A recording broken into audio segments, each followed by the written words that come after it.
Hello, guys, and welcome to the next episode of Perspective of the Mind. Today's topic is unhealthy patterns and toxic dynamics in dysfunctional intimate love relationships. Although it may sound like a negative topic, it's not, because every change starts with bringing light and awareness to what's not serving us anymore. For the purpose of this topic, I will introduce to you an incredible human being who has a postgraduate study in counseling and psychology. He has been teaching relational and transformational work for more than 13 years. He uses different models in his work: neurobiology, somatic therapy, attachment theory, masculine-feminine polarity, developmental psychology, human design, key genes, authentic relating. I'm so glad to introduce to you guys Damien Bohler. I hope that this episode is going to be helpful for you. Enjoy watching. Everything provided on this podcast is solely for educational, informational, and entertainment purposes. The information provided shall not be considered diagnostic, treatment of mental health conditions, therapy, or anything similar, and under any circumstances shall not replace medical or mental health treatment. The opinions of the host or guests are solely the views of the individuals and can be changed at any time. Hello, Damien. I'm so Hi. glad to have you as a guest. Thank you for your time. You're welcome. Nice to So- be here. So, Damien, I think that I will shoot directly to the target with my first question. Why do you think so many people nowadays struggle to create healthy, peaceful, intimate love relationships? Can we somehow summarize the common causes about that? Yeah, that's there's a big answer to that, and I would say there's two main parts that come to my mind for the reason. One is that we have evolved, we have grown as as individuals. There's been a personal development revolution. There has been a growth in complexity. We're in a kind of time in the world where there's things like high levels of democracy and high levels of equality and people have become more complex in the way that they think, in the things that they want, right? And the things that they desire. We go back 40, 50 years ago, the demands for a partner were much smaller. Now you need a best friend, someone who's a lover, someone who's passionate, someone who spiritually grows with you, someone who heals with you, someone who potentially do, the demands that we have for a partner have increased dramatically. It's not just two people get together, make some babies, and just try and stick it out. It's a lot more than that. And couple that with the illusion of infinite abundance, right? There's this kind of idea through dating apps and through the world opening up that suddenly we have access to a global community. We have social media and everything. This idea that there's so much available. So there's almost there's something better out there.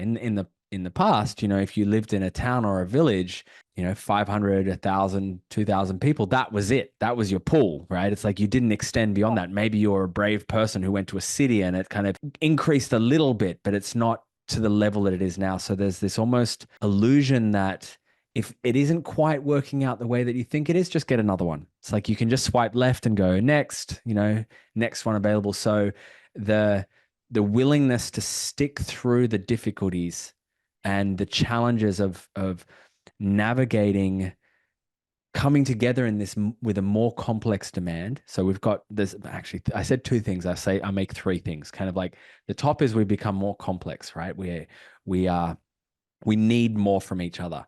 The middle is we have this idea that you can just get the next one. It's if it doesn't quite work out, you can get the next one, which means that our willingness to stick through the challenges has been diminished. We're not working through it, because relationship is kind of difficult, right? It's you have to clash, you have to take your life and smash it into another person's life and somehow make it work, right?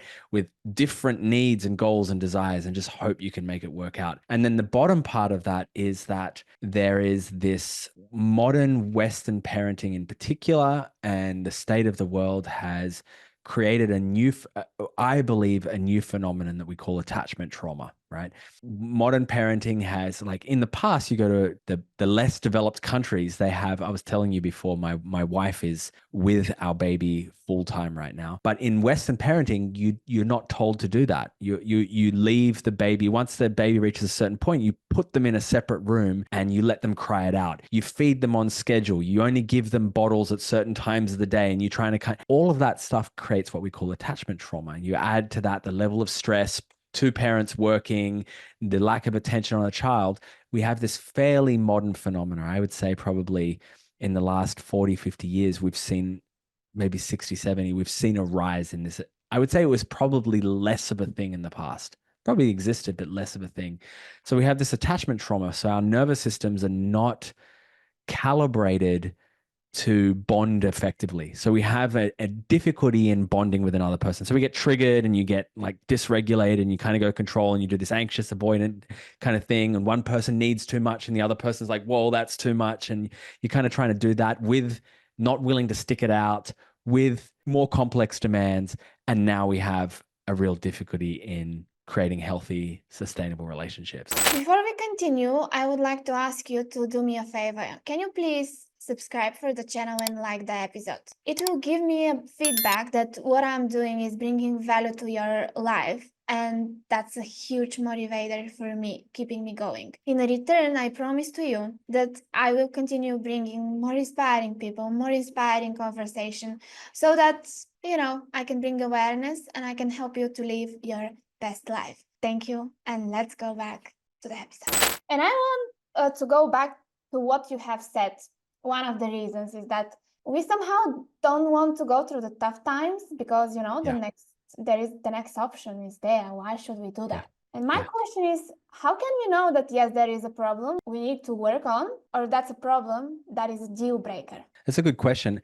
The way that I think of it is that deal breakers are misalignments in values, goals, and desires, really, and disposition. Disposition can be worked with a little bit more than, and even values, but kind of what we want out of life. To me, they're the major deal breakers, right? It's like, if I want to have children and I'm dating someone who doesn't want to have children, that's something that's unworkable, right? Or if I want to live in the city and she wants to live in the country, and both of us, like, we're aware that if I go to the country, it's not going to, my work will suffer and I don't want to do it. And she lives in the city, it's going to be too much for her. That's a deal breaker. So deal breakers are these kind of like concrete things in my mind. If there is a genuine alignment in values, in kind of like interests, in that we feel like we're heading the same direction, we want the same things out of life, maybe our spirituality aligns, or we want to create the same kind of life. From that place, I believe that everything is workable if we give it enough time and attention. So ongoing conflict patterns can be really devastatingly uncomfortable and challenging, but it is workable. Right? These things can be resolved with enough effort, with enough tools, with enough skills training, with the willingness to go through it. Another deal breaker would be one person wants to heal and the other person doesn't care enough to. The resentment's built up to the point where they don't want to anymore, or they just don't care about that. Oh, attachment stuff, I don't know about that. I just want to drink my beer and watch TV. Like, I don't want to do that. That would be something unworkable. But if two people care about each other, they feel like they're going the same direction in life, then I would say it's always workable. Now let's go back to the nervous system that you have mentioned. What kind of role does the nervous system play in creating relationships, like love relationships? And I'm asking this question because it really hit me some years ago when I realized that for myself, it's great, Diana, that you have all of this, attachment theory, awareness, love languages, all the theoretical knowledge. But how about your nervous system? Is it your nervous system really prime for peaceful and really loving connection? Yeah. And that changed a lot in my personal life. So I want to ask you, what kind of role does the nervous system play? Yeah. So when we're talking about relationships and we're talking about the nervous system relative to relationships, what we're actually talking about is what I call the attachment system. And the attachment system, I don't have technical backing for this. This is what I've pieced together, and this is my own personal way of describing it. I'm certain it exists in a certain way, that there is a significant part of our nervous system that is designed to bond with other humans, right? Like I said, we've just had a baby, and my baby, my little baby son, is in a process of bonding with his mother, and mother is bonding with him. And I go down to the bedroom and I see them, and my wife, like, her eyes are like shiny. Like, she's like, just like, she tells me she cries every morning, right? Just overwhelmed with gratitude, and she's like glittery, like her eyes are sparkly. And baby like looks at her and she looks at baby, and they spend huge amounts of time looking at each other. Their nervous systems are attaching, they're bonding, they're creating a bond. And I believe that the way I like to describe it is, it's like because our nervous system is malleable. They call it neuroplastic, right? It can grow new neural connections. When we learn a new skill, we grow neural connections that wire up our body in order to do that skill. I believe it's the same when we attach to someone. It's like our nervous system grows the shape of them inside of us. And I believe it's inside of our heart. Like, we grow a shape of them in our heart, and that's a bonding. We now are connected to them. And when we're connected to them, we feel them, and we can feel empathically connected to someone even when they're on the other side of the planet. I've definitely experienced this before. So when we're talking about the nervous system, we're talking about the attachment system. And if our attachment system has been impaired, meaning that this experience that my son is going through with his mother is disrupted, like I mentioned before, we put the baby in another room and let it cry it out. And with no blame to the parents who are trying their hardest to do the best they can, right? We don't allow the baby to bond. The child doesn't bond properly, or there's abuse, or there's, the parents split up sometime, and there's like all kinds of stuff that causes ruptures. And that bonding process doesn't complete itself. It probably takes, I would say it takes between 3 and 7 years to actually really healthily bond as a child, right? It's like that map, that blueprint of what it's like to securely attach hasn't been created. So now we go as an adult and we try and form a primary relationship with another human being, a man or a woman. And our nervous system doesn't know how to bond. All it knows is that if I'm more anxiously attached, for example, whenever I'm not getting my needs met, just scream really loudly as much as you can, and then mum will come. That's what an anxiously attached child starts doing. That's how they learn. They learn that if I scream, if I'm put in another room in a cot by myself and I scream and cry, mum's going to come. So I learned that behavior. Now that behavior has been learned at a deep unconscious level. And now I go into a relationship and I enact that behavior unconsciously with my partner. I feel scared that they're going to leave me, and I create drama. I create tension. I create an argument. I create a conflict to get attention. It's negative attention, but I get it. Or avoidant has a kind of different relationship. So our nervous system goes into a state of distress, dysregulation, fight, flight, freeze, fawn. We have different patterns that happen when we're in distress. And that distress is relative to another human because we don't feel like we can securely bond to them. We don't feel like they're going to be there for us. And so we're constantly in this anxiety around, are they there? Are they not? Are they there? Are they not? Are they there? Are they not?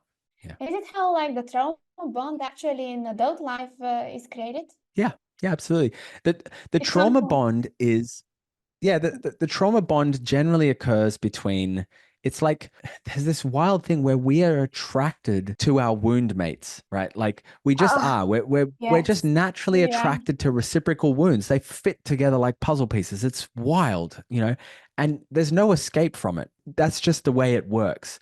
And what you do is you start healing your wounds. You can do that with another person. And the more that your wounds heal, the more that the more healthy you become, the more healthy you attract. The people that you attract are, because you're now vibrating in a different kind of way. But the trauma bond tends to occur when there's a strong anxious and avoidant dynamic that gets played out repetitively, right? So it's like we form into a relationship, and often it starts very quick, right? Trauma bonds tend to occur very, very fast, right? It's like you meet, and within, one day or a few days, you're having sex and you just can't stop having sex. And you're like, oh my God, this is incredible. And you're fully into each other. And then all of a sudden it's too much. And one of the partners, the avoidant partner, goes, oh my God, this is too much. I need to leave. And the anxious partner goes, oh no, please don't leave. And then goes, okay, well, fine. If you're going to leave, I'm going to leave. And the avoidant goes, no, don't leave. And then it comes back. And then you go, okay. And then it's back on again. So you have this kind of like intensity, sexual intensity usually, that then gets disrupted and comes back together and gets disrupted. And you do that for a few cycles. You kind of have intense sexual chemistry, and then you break it so you feel like that you don't know if they're actually going to be there or not, and then you come back together. You do that for a few cycles, 5, 10 cycles, and now you've created an addiction pattern. and that's a trauma bond. And now you play out this perpetual addiction, and this can ruin your life. Like you do a year of this and it takes you half a year to a year to recover. You have to actually go through a recovery process because you destroy your nervous system. It's like drugs, you know? There is so much like emotional attachment in those dynamics that you have mentioned. And I think like one of the main problems. Just one quick aside. The wild thing is that they're celebrated. Popular music talks about this. This is what they sing about. When you listen to pop songs, this is what they're singing about. In movies, this is what they promote, right? Yeah. This is celebrated as if it's the pinnacle of relationship. It's not. It's like if all the songs were singing about heroin, you know, and just being like, heroin is such a wonderful thing. Let's all take heroin. It's like it's madness. Yeah. And I think that one of the biggest problems is actually that people who are in those dynamics, they don't realize that they're in those That's dynamics. right. Because they have been growing up in environments, probably chaotic environments, their needs haven't been met, and they just go and recreate the trauma, right? And I have been observing two people, like in a life situation, where one was verbally abusing and the victim was saying thank you, like the victim was recognizing all of the speech of the perpetrator like something helpful. Yeah. And I was like, wow, how much we can be caught in those dynamics and even recognizing them as healthy. So my question here is, how can we make assessment, you know, for ourselves, like am I in such a toxic dynamic? Like how can I be about it? The way that I offer to people to assess is you need to chart the quality of your life, right? You need to pay attention to the quality of your life, the amount of genuine happiness, the amount of attention that you have with important things in your life, friends, family, hobbies, interests, work, right? These are things that matter in life. And so if the quality and the ability to engage meaningfully with those things diminishes over time because of a relationship, that's a sign we're in something unhealthy. If I'm in a relationship and then all of a sudden I realize I haven't seen my friends in 6 months, and I struggle to work, you know, because I'm texting them all the time. So I'm not actually able to work. I've lost, you know, I've kind of like drifted away from my family and I don't really do things. I had hobbies, but I don't really do hobbies anymore. Everything is about this relationship. It consumes all of my time and attention. If I reflect on the quality of my life and the level of happiness and contentment that I feel and meaning and purpose, have those things diminished. So if I'm like discovering, like if I reflect honestly, and it's hard, right, to reflect honestly and go, I'm actually not that happy. Like I'm in this constant roller coaster of like exhilaration and devastation, right? It's like if I'm up and down between these two things and I look at it and go, you know what, I'm probably in devastation more than I am exhilaration, you know, as I spend 5 days in an anxious mess,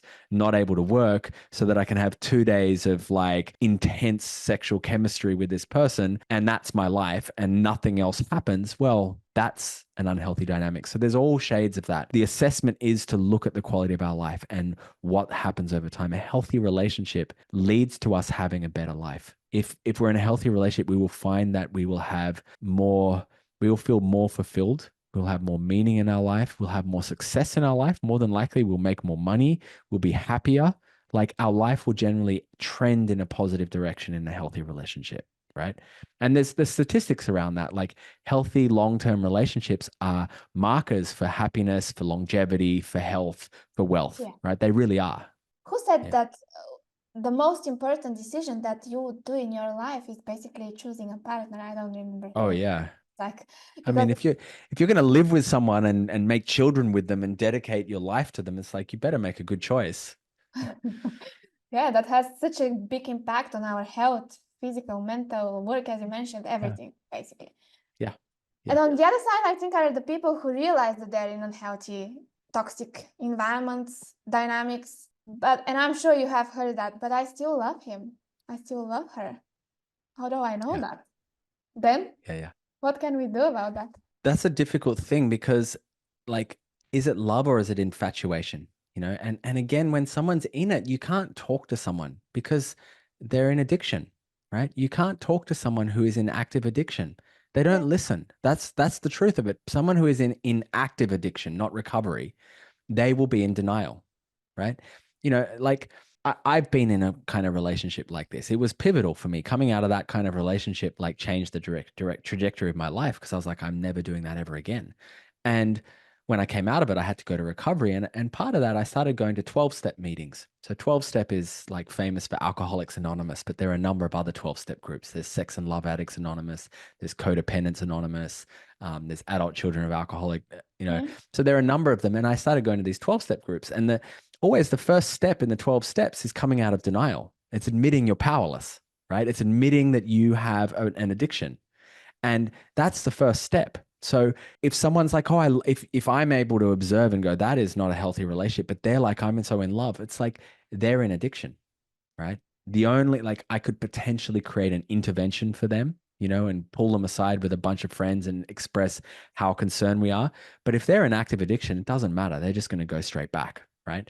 They're going to have to wake up from that themselves. And the wake up is the realization that they're spiraling out of control, that they're losing contact with their life. That's what happens in addiction. Eventually you go, I used to go to Alcoholics Anonymous. I was actually driving for someone who he lost his license, and there was a period of time where I was being a driver. So I was driving for this guy, and he went to 12-step meetings because he lost his license for drinking. And I take him to 12-step alcoholic anonymous meetings, and I would listen to the stories that people would share, like the wake up stories. One woman, she was talking, she had a 3-year-old sitting in the back seat of the car, and she was absolutely blind drunk driving home from a bar or something, and got into an accident, and then like realized that she could have killed her daughter. And that was like, oh my God, right?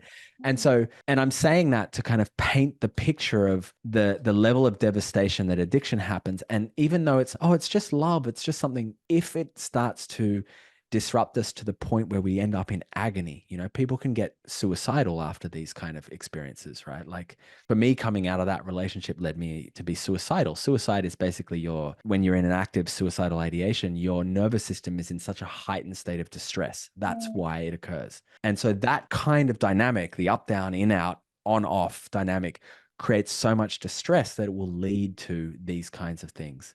So is it love or is it infatuation? That's the question, right? That's the like question. it's like love is supposed to be healthy. It should be. And it's so sad, Damien, because I have seen that when you have such a trauma bond, usually that trauma bond is present in all kind of relationships. It's not only Yeah, can be. for the Yeah. intimate, it can be also in family dynamics, friendships, etc. And how long do you think is the recovery process?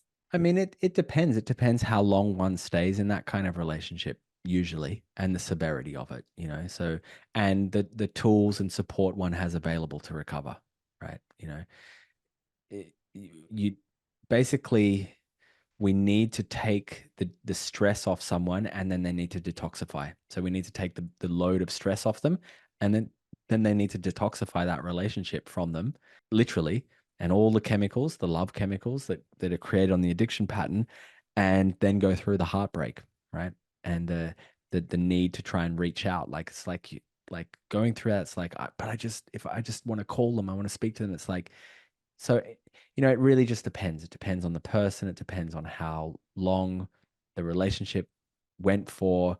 Depends on the severity of it. It depends on the disposition. It depends on the tools and skills and support and resources that someone has. Are they going to have therapy? Do they have family that care about them, or are they on their own? It's like, And maybe that's why some people find like really healthy and peaceful relationships boring, because they're used to all of these chemicals that the body produces, adrenaline, cortisol. Yes, exactly. Negative reinforcement and positive reinforcement and negative, positive reinforcement.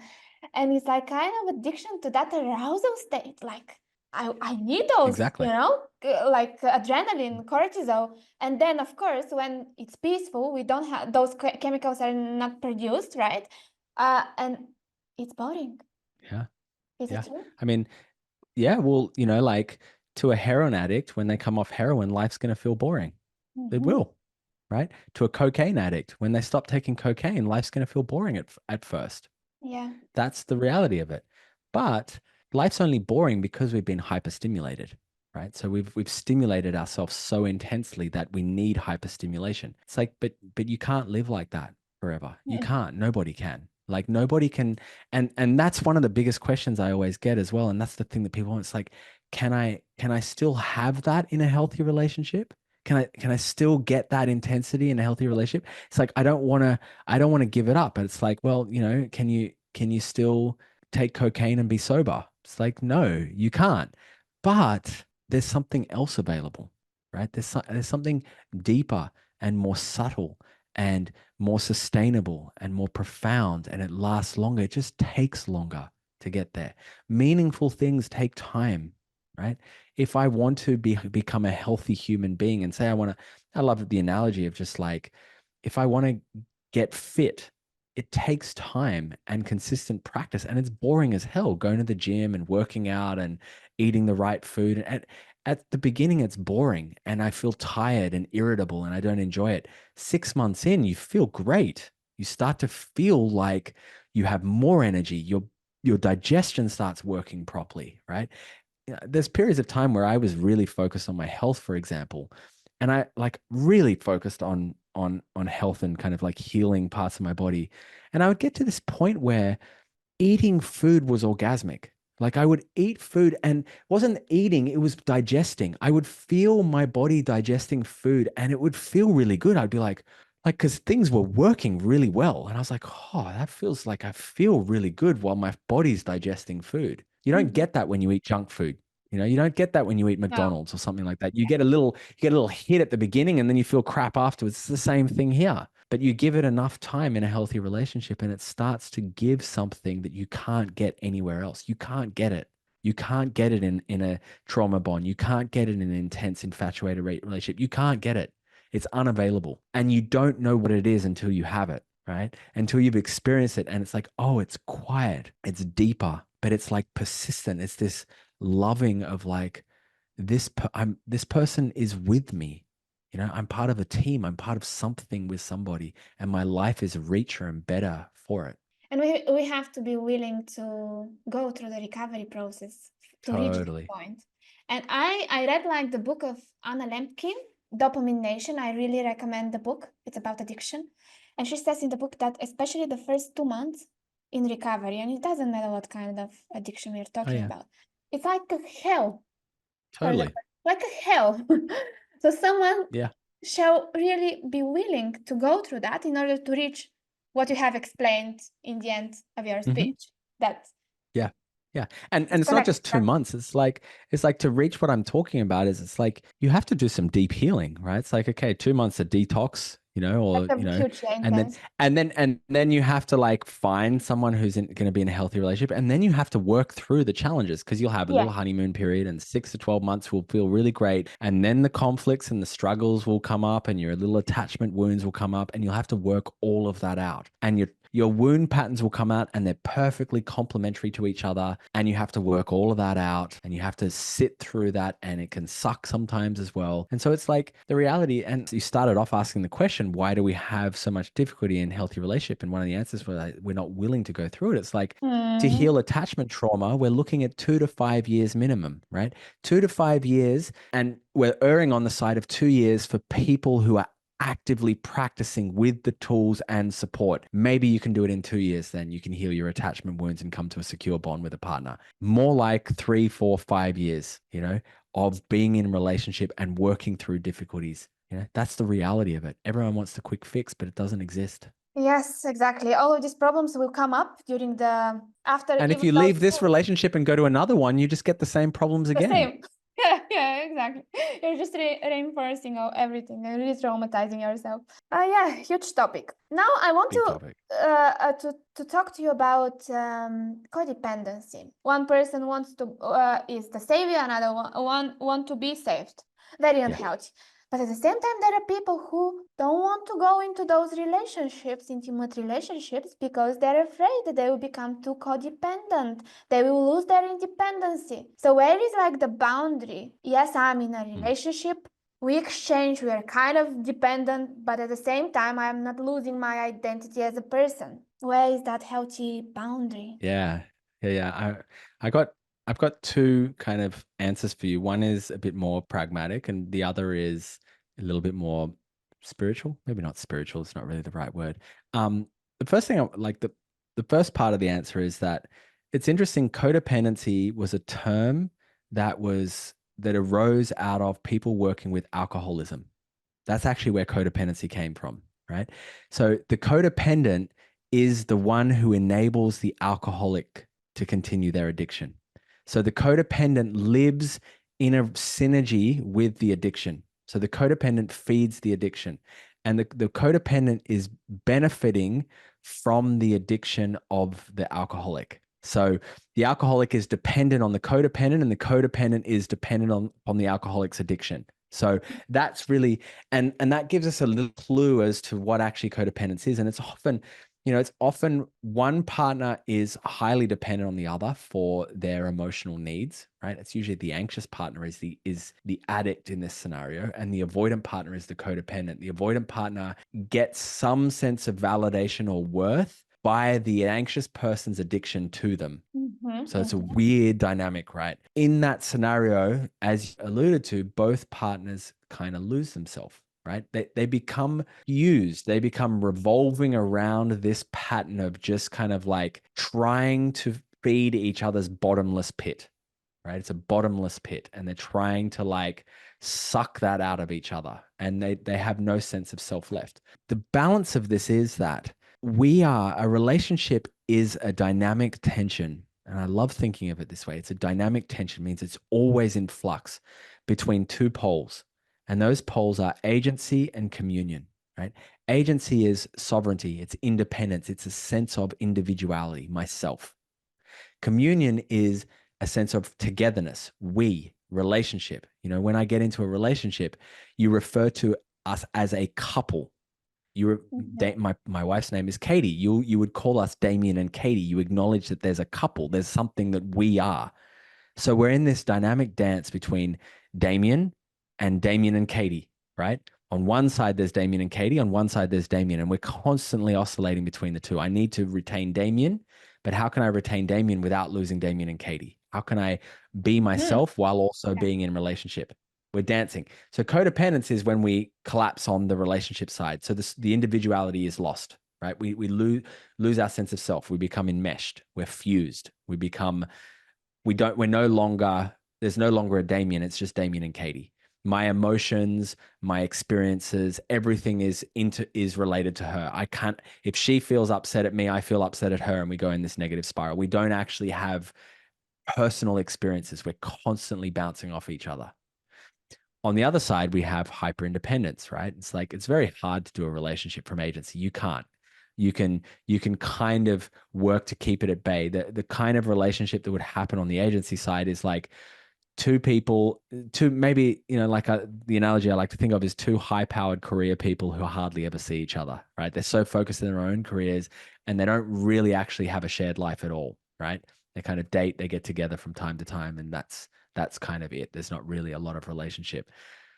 So we're having to balance the both, and working out that balance is what creates a healthy or a transcendent relationship. It's like, actually, that's how we become healthy, is because how can I have a relationship where I can be me and I can be part of something bigger than me? I get to be both. I love the analogy that you have made. Here exists Damien, and here exists also Damien and Katie, and all of those parts, they can coexist together, right? I love that. Yes. They have to. They have to, otherwise it's unhealthy. Otherwise, we either become enmeshed and we have an unhealthy relationship, or we break up. I don't want to become part of Damien and Katie. I don't want to be a part of a relationship. I want to be me. I fight for me. And if I fight too hard for me, a relationship can't survive that. It's like, if I refuse to become part of the couple, and lots of couples can really fight about this. One partner doesn't actually let themselves become part of the couple. They fight too hard. And this is generally the avoidant attachment style. They fight really hard to maintain their sense of self. And there's a point where a relationship can't survive that either. It just falls apart. It's like, you can't create a relationship. Let's now talk about boundaries, such a huge topic, and I think a topic that is connected with abandonment issues. So some people maybe struggle to set healthy boundaries with the other partner for the reason that they feel they can be abandoned by the other person, or maybe they're not sure that they're setting like really reasonable boundaries. So let's dive into both of that. First of all, how can we know we are setting like reasonable boundaries and we are not just making A huge problem out of nothing. This is where it gets very interesting. My boundary doesn't actually, like, it should not impact you. I mean, when I say that not impact, it's like it's not about changing you. I'm not doing anything to you with my boundary, right? The moment my boundary interferes with you, I'm not actually in a boundary state. I'm exerting control. So my boundary, and I like to strip boundaries right down to their basic function. My boundary is how I decide what energy comes into me and out of me. That's it. My boundary is what physical, sexual, emotional, mental, spiritual energy comes into my system and out of my system. That's what my boundary is, right? My boundary is I don't want to be touched. That's my boundary. I don't want to be spoken to that way. That's my boundary, right? If you speak to me like that, I'm going to leave the room. That's my boundary, right? That's me deciding what is allowed to go into me. So sometimes it becomes difficult when my boundary is related to controlling you, telling you what you aren't or are not allowed to do. Say, for example, my boundary is that you don't talk to other men. Not a boundary. That's me exerting control over you, right? My standard is that I'm in a relationship that, does not engage with flirty energy outside of the relationship. That's my standard. And my standard can say that's the kind of relationship that I want. But if you decide to do that, I can say I'm not okay with that. And if you want to do that, then I don't want to be in a relationship with you. That's a standard. But I don't get to say you can't do that. My boundary is that you can't do that. I can't set boundaries around you. I can only set boundaries around me. Now, boundaries are interesting is that when the way that I teach boundaries, I teach embodied boundaries. And what that means is that it becomes less, people think that if to get good at boundaries is to get really good at saying things. Saying things don't mean anything unless you feel it in your body. It's like if I have to tell you my boundary over and over and over again and you keep breaking it, I don't have a boundary. I just have words. Exactly. That's I right. I haven't embodied a boundary. You don't believe me because I'm not holding myself in a way that that's true. And you might not even mean it. You might not even mean to step over things that I've said I don't like, but I don't actually believe that I'm worth it. So I am not able to embody a boundary. Now, when I embody my boundaries, which comes from a sense of self-worth, it kind of bubbles up out of that. When I embody my boundary and I know that this is how I want to be treated, will influence the way you behave towards me naturally. I won't even have to say anything, right? So I got a great example to describe this. I lived in Asia for a long time, and sometimes I'd have to go to Bangkok. I lived in Thailand. I don't really like big cities, but sometimes for whatever reason I have to go to Bangkok. And there were a couple of times, 2 times in Bangkok where I got conned. I remember once I was crossing a road and this guy made a beeline for me and he had this big story about how he was robbed and he lost his money and he needed me to transfer money and he had this like story and I was swept up into his story and all of a sudden I'm at a computer transferring him money and he's like, I'm going to transfer it straight. And I'm giving him money and he's like, I'm going to transfer straight back to you. And it ended and he went away and I was like, I just got conned. Like I just lost my money. And it hit me. The reason why he could do that is because I had no boundaries. And con men, they have a radar for people who have no boundaries. They know the weak people and they become very sensitive to it. So they can. Now, that wouldn't happen to me again. And that doesn't happen to some people. Someone who's like, they would never fall for a con like that won't even get tried. The con man won't even try it on them because you can feel they've got good boundaries, right? So that's what I'm talking about. The boundaries are embodied in us. I would say no to that. Like, it's like, no, I'm not interested in that. And the person would go away. Like I'm already in that experience. So the person won't even try. Right. This happens in our relationships too. This is what an embodied boundary looks and feel like. It's just there. It's just the way that we hold ourselves and who we are. So that's the deepest level of our boundaries. Sometimes we need to speak them in order to learn them and discover what they are, but that's what they become. The energy in our body speaks louder than our words, always. Absolutely. Yeah. And do you say that basically because boundaries are about ourselves, what gets in and what gets out, basically they cannot be unreasonable? Yeah. Yeah. I mean, and this is where it gets subtle though, right? Because there are dysfunctional forms of boundaries, right? there are two major dysfunctions of boundaries. One is boundarylessness, where we have no boundaries. That's the example of me and the con man. I don't have boundaries. The other one is walls, and walls are a rigidity. So I love explaining boundaries using biology, our cells. So our cells in our body is made up of trillions of cells. Now, every single cell has a boundary. Every single cell. When a cell loses its boundary, it fuses with other cells and we have a tumor, we have cancer. So boundarylessness is cancer, right? That cell boundary, it's called a membrane in cells in cellular biology. And it has a very special function. It's semi-permeable, which means that things can move in and out of it. Things move in and out, and it's selectively semi-permeable. So it chooses what moves in and out. That's the way our boundaries work, right? It chooses what comes in and out. Now, we can have a loss of a boundary, which is the boundaryless state. But we can also have a rigid boundary, an unyielding boundary, a boundary that becomes opaque. Nothing can see through or get through it anymore.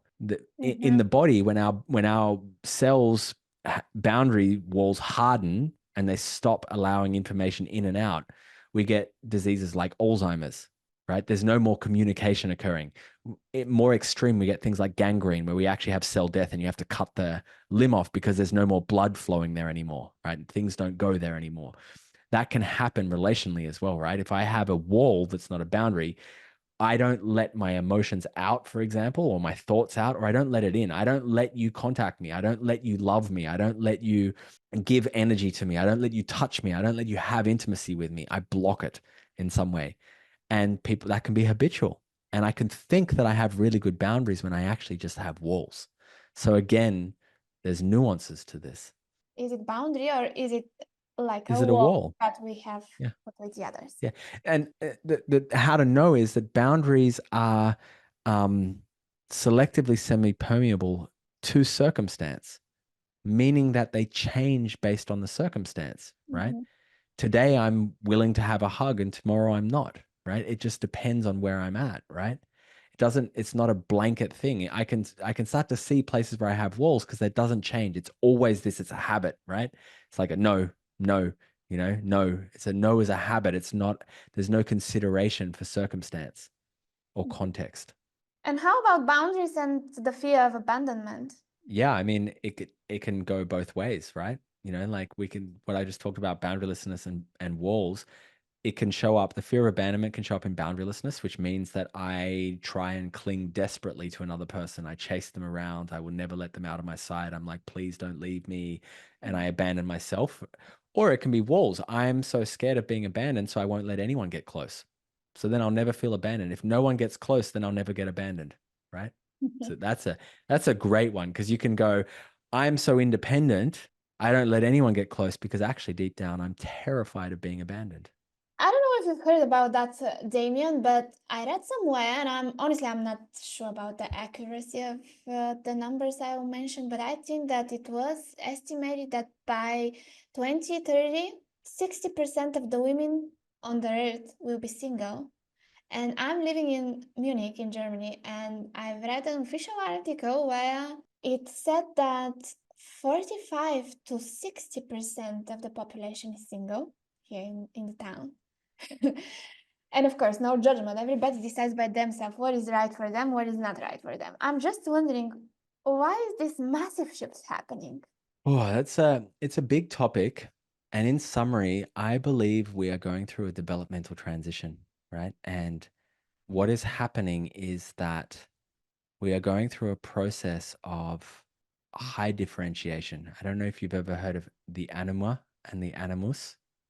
They're kind of Jung's terms. They refer to the inner feminine of a man and the inner masculine of a woman, right? As we I develop haven't and heard those grow, terms. Okay. yeah, as we develop and grow, we develop our relationship to our inner masculine and inner feminine grows as well, which changes our relationship to the outer masculine or outer feminine. At very early stages, we don't have a relationship to our inner masculine or feminine. It's all projected outwards. All our dreams and desires and hopes are projected out. At first, it's daddy. Women will project daddy onto men, and then it'll project provider and fantasy, and then it'll actually even earlier than that is like terror or perpetrator, right? And so we go through this evolution. And I think, I don't want to go too deep into this, but I think that we're going through a wide scale cultural evolution whereby women, and I would say it's probably more women than men actually, are learning to differentiate from men. They're learning that they are able to experience life without man, right? And this is why we have, feminism, the early stages of feminism really kind of initiated this, and it's becoming more and more kind of widespread. And okay, we have radical feminism, which is like, we don't need men, but it's not actually about that. It's like the reason why we have so much attention on things like the patriarchy and the impact of male imposition on female life is because women are learning to take a new position in society. And so we're going through a cultural evolution around what that looks like. And we don't know, it's not finished yet. So we're in this kind of like unsettled, uncertain period. And we're going through a period of really high level transformation. AI coming into our life. AI has been here for just like not like a year now or something. And it is transforming things so fast. And we don't even know, it hasn't even started really yet. This is like early stages of the internet. Now the internet is completely part of our lives. I remember when we got internet at home. I think I was 18 or 19 when we got internet in my house. Dial up modem. It's like it changed everything, right? I grew up with a television that you had to turn the knob yourself. We didn't even have remote controls when I was a kid, right? It's like, so we have AI. And so we're going through this very big and rapid transformation. And I think that level of development is just coupled with what I opened with at the beginning is making relationships challenging. But here's the thing, here's the silver lining is that relationships are available for those people who truly want them. Like I really believe that. I really believe that there are, and it has to come from the place of like dropping back into like, actually, this is what I want. It's not like, not from a conditioned place. This is what I want. Then I believe they're available. I believe that there are lots of men and women out there who are looking for, and I think it's something that some portion of the population will start to figure out. I think that the bulk of the population, I think we're like you said, we're looking for to a point where 60% of people are going to be single, right? It's like there's going to be less and less marriages and everything. But for the 40% who go, that's not what I want, it's available, right? So there's kind of like a message of hope that, I want to offer to people out there who do want relationship, who do see the value in it, that it's there. I think that's a good way to finish the interview. We're anyway running out Yeah. of time. And Yeah. just at the very end, Damien, I play like a game, like a rapid fire. I start a sentence. If you can finish that with whatever comes to your mind, can we do Okay. that? All right. Yeah. So your healthy love life is Beautiful. love for me is Something that continues to deepen over time.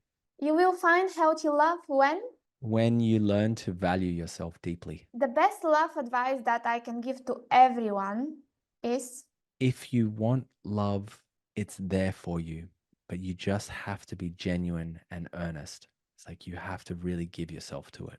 if I could change one thing in the world for everybody, that thing would be, There is no more shame. and I really believe in the last one. I really believe in the potential of humanity and the future evolution that we're capable of. Thank you very much, Damien. It was a lovely conversation. I really appreciate your time. You're so welcome.